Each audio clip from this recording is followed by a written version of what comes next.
Para sa GMA Integrated News, Sandra Aguinaldo, nakatutok 24 oras. Po sa ating lahat. Kagabi, formal na nating hinimok ang Senado na imbestigahan ang mga kaso ng human trafficking, rape, sexual abuse at child abuse na inirereklamo ng napakaraming biktima laban kay Apollo Kibuloy, ang leader ng religious group na Kingdom of Jesus Christ. Hindi yan chismis, testimonya na ng mga biktima ang hawak natin laban kay Kibuloy. Ngayong umaga, bago ako magpatuloy, kilalanin natin si Elias Jackson, dating miyembro ng Kingdom of Jesus Christ, na ikikwento ang mga karanasan niya. At mariing nagpapatunay na marami siyang naranasang pang-aabuso dahil kay Kibuloy at sa mga utos ni Kibuloy sa grupo. Pinatotohanan rin niya sa amin na menor de edad pa lang siya, sapilitan siyang namamalimos at pinagtitinda para makaambag sa grupo. Minsan, pinagkukunwari pa silang pipi o bingi. Pero ang totoo, sa Kingdom of Jesus Christ napupunta ang benta nila ay isang screenshot mula sa mga group chat kung saan kasama ang mga miyembro. Now, these are very real fears that they are living with. But I hope that through the filed resolution and eventual investigation, they will be empowered to tell their truth and seek justice. Kung si Senyor Aguila naaresto dahil sa tindi ng mga testimonya at ebidensya ng child abuse at human suffering, human trafficking, naniniwala akong hindi malayong mangyari rin yan kay Kibuloy. Pero maraming nagbubulungan dyan. Malakas daw si Kibuloy sa gobyerno at mga politiko. Kaya daw nila itong ipagsawalang bahala. Hindi ako naniniwala dyan. Mas tiwala ako na marami sa gobyerno, lalo na sa Senado, ang gustong mabunyag ang katotohanan at magbigay ng katarungan. I urge the Department of Justice to issue an Immigration Lookout Bulletin Order, which they can do motu proprio to prevent Kibuloy from leaving the country. He must not escape accountability. Our children's lives are at stake.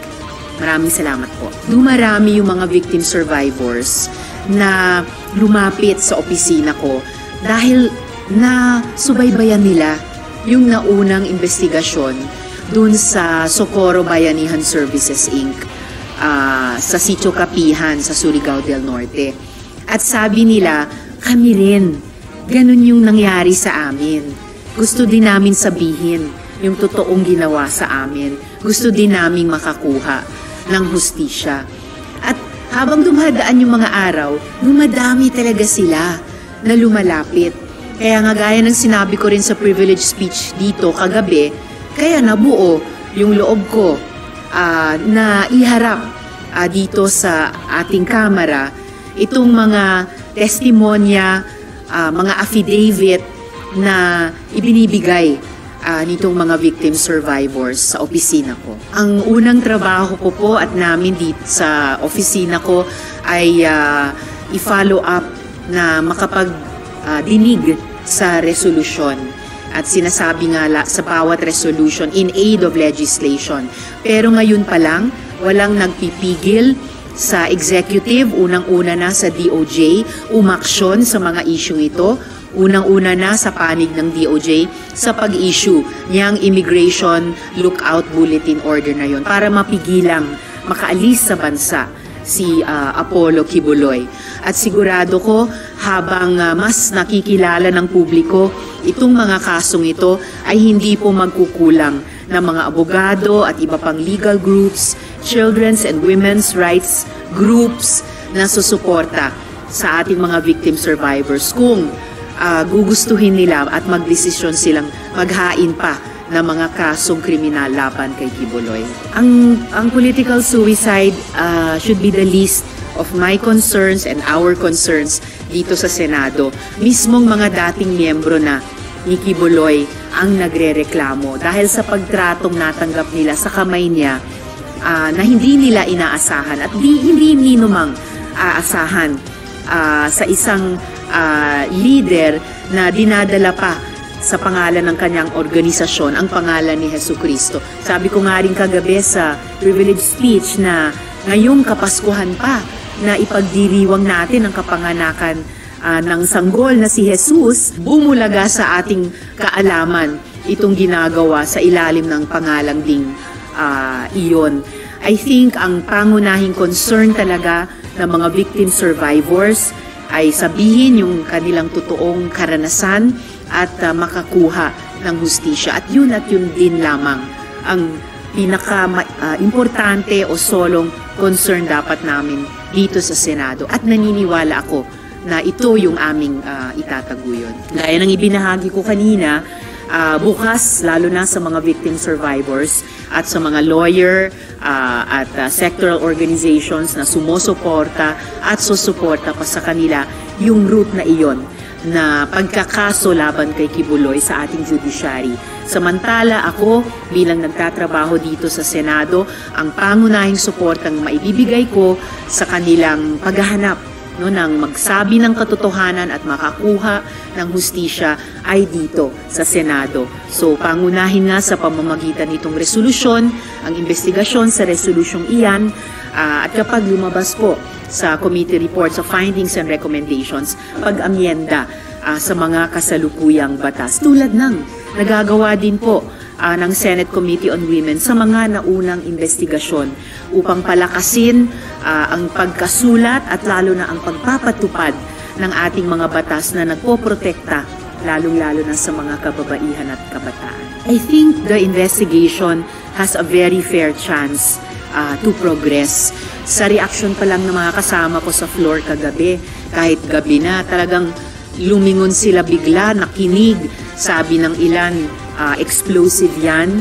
So I think kahit kung alam na ng iba o ng sections ng publiko yung sumisingaw ng ganitong mga issue dati, the fact na lumapit ang mga victim survivors sa Senado, nagbigay sila ng affidavits at tingin ko magiging handa sila na magsalita sa hearing. Tingin ko magiging kasing mabunga itong investigasyon tulad ng nagiging mabunga ang naunang investigasyon namin doon naman po sa SBSI. Sabi po ni Miss Arlene, mayroong dalawang sirkulo sa paligid ni Apollo Quiboloy. Yung inner circle kung saan siya nabilang noon at yung innermost circle. Ayon po sa mga victim survivors namin, yung mga babae dun sa inner circle ay inoobligang mag-render ng personal, kumbaga support services kay Quiboloy. Paghahanda ng kanyang pagkain, paglilinis o paglalaba ng kanyang mga damit, pero pati pagpapaligo sa kanya. Pero yung mga at saka pagmamasahe sa kanya. Sabi nga ni Miss Arlene, noon pinamamasahe siya kay Quiboloy at sa mga spiritual wives niya. So, yan yung mayroong innermost circle pa na tinatawag. At sila daw ay inoobligang magkaroon ng sexual relations kay Quiboloy. Bukod po doon, meron kaming at least isa pang victim survivor, minor de edad, na nagbigay ng testimonya sa amin na pati siya pinarender ng sexual services kay Quiboloy. Magkukonsulta po kaming muli dun sa Child Protection Unit ng DSWD at ng mga investigating agencies para siguruhin namin kung haharap man siya sa hearing tulad ng mga victim survivors na menor de edad sa SBSI na oobserbahin ang lahat ng protocols kapag bata ang victim survivor at bata ang magtetestigo. Well, unang-una, harinawa hindi siya umalis sa bansa, kaya hiningi ko yung lookout bulletin order sa DOJ. And pag dinaos namin yung pagdinig tulad ng pag-imbita naming mga komite kay Senyor Aguila noon, ay iimbitahin din po namin. Imbitahin ko rin si Quiboloy na humarap. Kung patunayan ng pagdinig namin at lumabas sa hearings, sa findings and recommendations ng committee report na totoong ginawa niya itong mga offenses laban sa mga victim survivors. Off the top of my head, ilan ng mga batas para sa kababaihan at kabataan, kasama na yung batas laban sa human trafficking, ay posibleng nilabag talaga niya. At kung mapatotohanan niya ng pagdinig namin, di yan ay magsisilbing bahagi ng pundasyon para kasuhan siya.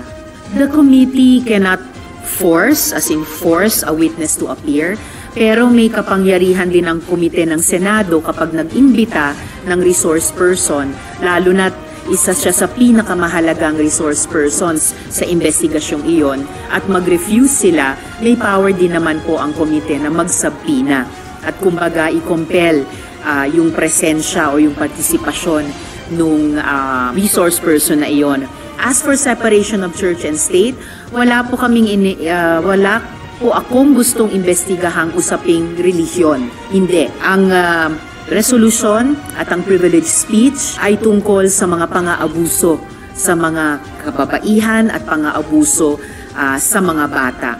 At yung mga isyung iyan ay squarely nasa larangan ng gobyerno na kaming dapat nag-oversee ng pagpapatupad ng batas at proteksyon sa pinaka-vulnerableng mga sektor natin. The committee cannot force, as in force, a witness to appear, pero may kapangyarihan din ang komite ng Senado kapag nag-imbita ng resource person, lalo na't isa siya sa pinakamahalagang resource persons sa investigasyong iyon, at mag-refuse sila, may power din naman po ang komite na magsabina at kumbaga i-compel yung presensya o yung partisipasyon nung resource person na iyon. As for separation of church and state, wala po akong gustong imbestigahang usaping relihiyon. Hindi. Ang resolution at ang privileged speech ay tungkol sa mga pang-aabuso sa mga kababaihan at pang-aabuso sa mga bata. At yung mga isyung iyan ay squarely nasa larangan ng gobyerno na kaming dapat nag-oversee ng pagpapatupad ng batas at proteksyon sa pinaka-vulnerableng mga sektor natin. Titignan pa po namin yung anggulong iyon dahil nabanggit ko rin po kanina na or kagabi sa privileged speech na global yung breadth nung mga krimen o akusasyon laban kay Kibuloy. Hindi ko pa masasabing maipapangako ang security nila, pero gaya ng itinaya namin sa mga witness survivors ng SBSI at nagawa naman, makikipag-ugnayan po kami sa mga otoridad para siguruhin ang mga victim survivors ay hindi na bibiktimahin sa kanilang paghahanap ng magsabi ng katotohanan at makakuha ng hustisya. So para ma-secure po sila, lalo na kung haharap sila sa pagdinig dito sa Senado. Sorry, yung unang bahagi ng tanong. Hindi ko pa masasabi yung eksaktong numero at medyo tuwing halos dumaan ang bawat araw ay nadadagdagan po.